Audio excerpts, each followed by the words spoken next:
Hi, this is Corey Johnston, and today's lesson is going to be a continuation of a previous lesson from the 4th chapter in the book of Deuteronomy.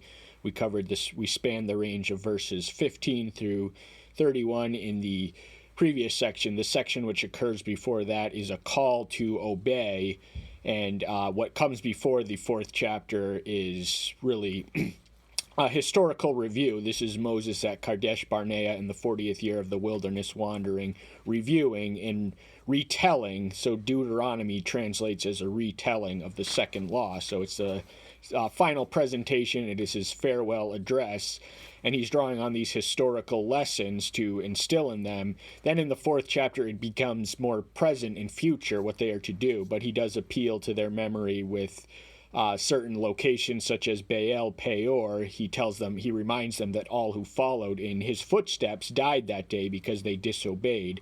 That adds emphasis to his intended communication that obedience brings life. And then he also, in the 10th verse, reminds them of the Mount Horeb. It reads Horeb in this translation, but it's Mount Sinai. That's where the covenant was communicated and issued.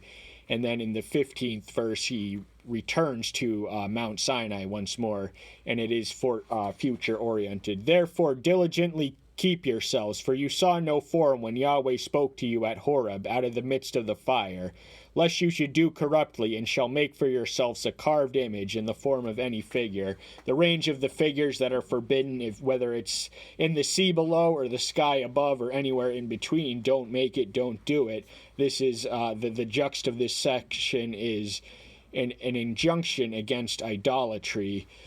And the temptation was always there, so the warnings were always there. They repeat and rebound throughout the Old Testament. Idolatry can be argued as the sin which leads to every other sin, for once we detach ourselves from our infallible moral compass, all bets are off in every other aspect of our lives. And he's reminding them that he did not physically manifest. He has no physical form, and that is why he would be degraded were he to be represented by physical objects, the work of men's hands, because he created us in his image. Idols reverses it. They create gods in man's image, and beasts below, and fish in the sea, and birds in the sky, those images. But Yahweh has taken you out of the iron furnace, out of Egypt, to be his people, an inheritance as it is today. Verse 20, so the furnace of affliction, their years in slavery were their furnace of affliction, and the furnace of affliction is where quality saints are made. And but the reason that he brought them through this was to be his people, an inheritance as it is today. So that is the present sense. He appeals to their memory. He brought you out of the iron furnace. That would have been Egypt, and instantly in their mind. Keep yourselves, lest you forget the covenant of Yahweh your Elohim, which he made with you, and shall make for yourself a carved image in any likeness Yahweh your Elohim has commanded you. So this is a commandment. There's no way around it. Do not make a carved image. Do not bow down to it. And there's just no way around it. For Yahweh your Elohim is a consuming fire and a jealous El. Now jealousy we ought not interpret in a human lens. There is no trace of envy in the divine attribute of jealousy. He is jealous. Now if a husband is jealous for his wife, and a wife is jealous for their husband, that is a righteous jealousy. But envy is rooted in lust. So jealousy, he is jealous over his name and over his children, and he will inflict consequences, and he contains the warning. So they're not without warning should they be consumed by the very fire which revealed himself. And the consequences for indulging in idolatry is to be taken away to an idol land, a polytheistic pantheon. They will be exiled as promised, but verse 29 is a fantastic promise. But there you shall seek Yahweh your Elohim, and shall find, when you search for him with all your heart and with all your being. So no matter where you are in the world, whether you're inside the promised land, whether you're at home, or whether you are away, Yahweh is omnipresent. That means he's everywhere at once, or at least capable of being anywhere. So he's as close as the mention of his name, whether you're in Babylon or Assyria, as Judah and Israel respectively found themselves. He is there when you search for him with total devotion and all commitment in the positive effect of the exile was that it purged out the idolatrous inclinations in the covenant nation. So once they came back, of course, by the New Testament, they deviated to an alternate extreme, that of legalism. But the section we're going to cover today, beginning in verse 32, is an expression of Yahweh's uniqueness, and this connects and bleeds into the injunction against idolatry, because when we truly understand just how unique he is and how alone worthy of worship he is, we will have no other choice and we will have no desire to bow before any other entity. Verse 32, lesson itself. For ask now in the days that are past, which are before you, since the day that Elohim created man on the earth, and ask from one end of the heavens to the other end of the heavens, whether there has been a word as great as this, or has been heard like it.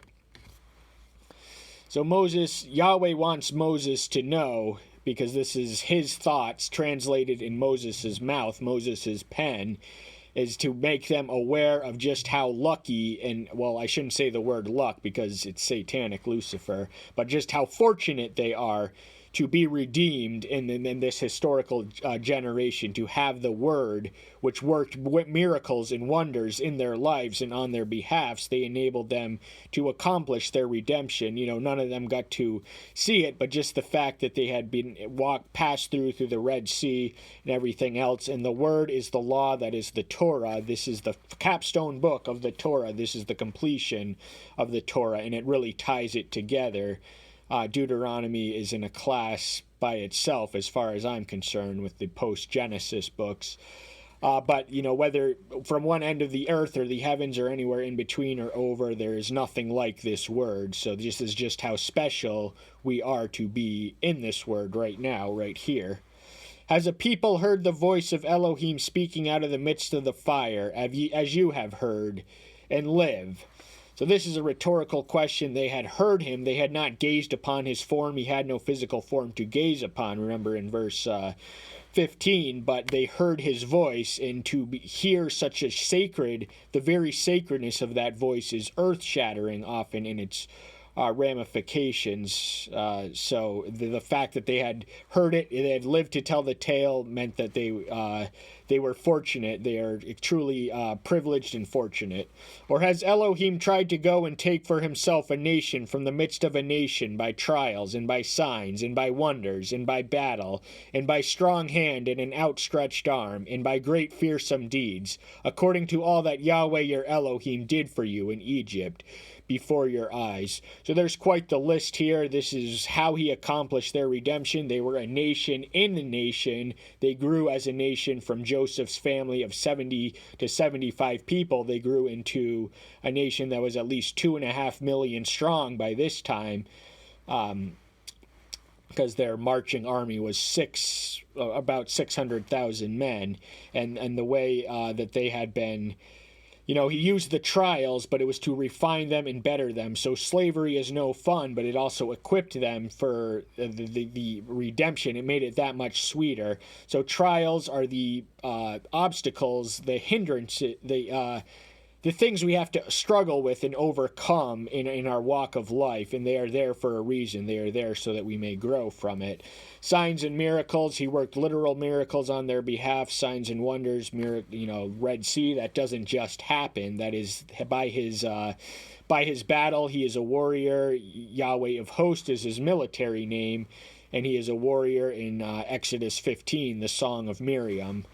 By strong hand and outstretched arms, these are not be interpreted literally. He doesn't have a literal hand or a literal arm or a literal figure, because remember, he has no form that they could gaze upon. They were all there. They all witnessed him speak in the fire, but they saw no form.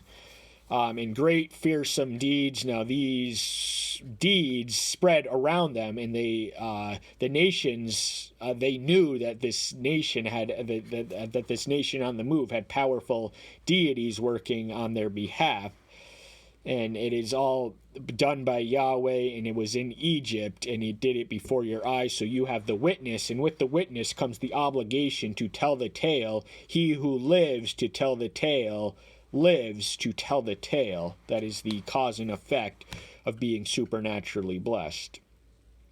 You have been shown it to know that Yahweh himself is Elohim. There is no one beside him. So he's supremely unique. He is unduplicatable. This phrase, there is no one beside him or me, is repeats and rebound or echoes in the book of Isaiah, the 43rd through the 46th chapter especially. That is the most extensive section on his uniqueness. Therein we learn that it is beyond even the Creator's capacities to duplicate his attributes and essence in another. He is the only one. He is unique. He is permanently and eternally unique, and he alone is eternal. And they just there's really literally no one or nothing or anything else like him in the entire universe. He is bigger than the universe. He is everything, and there is no one beside him. That means we cannot worship any other source of satisfaction outside of him. The idols in our life are the sources of satisfaction that we seek for supreme relief and rest. But to search outside of Yahweh is to search in vain. From the heavens he let you hear his voice to instruct you, and on earth he showed you his great fire, and you heard his words out of the midst of the fire. So they didn't see the form, but they heard the words clear as day. And when someone like that speaks to you, it's going to be memorable. You're going to pay attention, and you're going to have an awestruckness at the uniqueness of your situation, what you are witnessing. That's going to focus your brain and engage all your senses on what is happening and what is beholding. So when he speaks, he commands. That means we obey, because when he speaks, something becomes in creation. And so what he commands, we must obey and honor. And this is partly because the great fire, it could have burned them whole. He is a consuming fire, but he also is a fire which guides those who are walking in obedience. He manifested in the form of a cloud and of a fire, and the fire only burns those who are disobedient.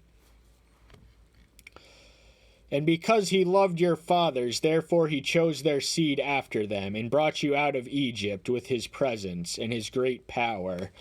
So love, this is the first reference in the book of Deuteronomy to the love of Yahweh, and he truly did love. That's the motivating factor of why he liberated people from bondage, and he still loved their fathers and their fathers and their fathers. Every single person in the chosen nation, even in their slave, when they were reduced to slavery, was treasured and esteemed by the Father, and eventually their voices screamed to the heavens, and Yahweh was moved, and he said, these people have had enough. I'm going to intervene dramatically on their behalf. I'm going to choose them to settle in the land of milk and honey, the land of promise that I promised to Abraham, the individual I selected to sire a nation. And he put that nation through the fire of the ringer as a nation within another nation, which the host nation enslaved them. But he still loved them, and he brought with his presence. Now, with his presence comes his power, and with his power comes his victory. So when you are walking in his presence, and when you are aware of that presence, you are overwhelmed by the power of it all. To drive out from before you nations greater and stronger than you, to bring you in, to give you their land as an inheritance, as it is today. So with a warrior king, a warrior heavenly king like Yahweh on their half, any nation which steps in front of them is going to be powerless to resist. So the nations, they had walked through from Egypt to the promised land, approximate distance of the state of New Jersey, but they ended up wandering for 40 years. But they did subdue the Midianites and King Og, we read in the 3rd chapter. So they did conquer and triumph over these nations en route. And this was all to lead them up to claim their inheritance as it is today. So he wants them to be aware of how special today is.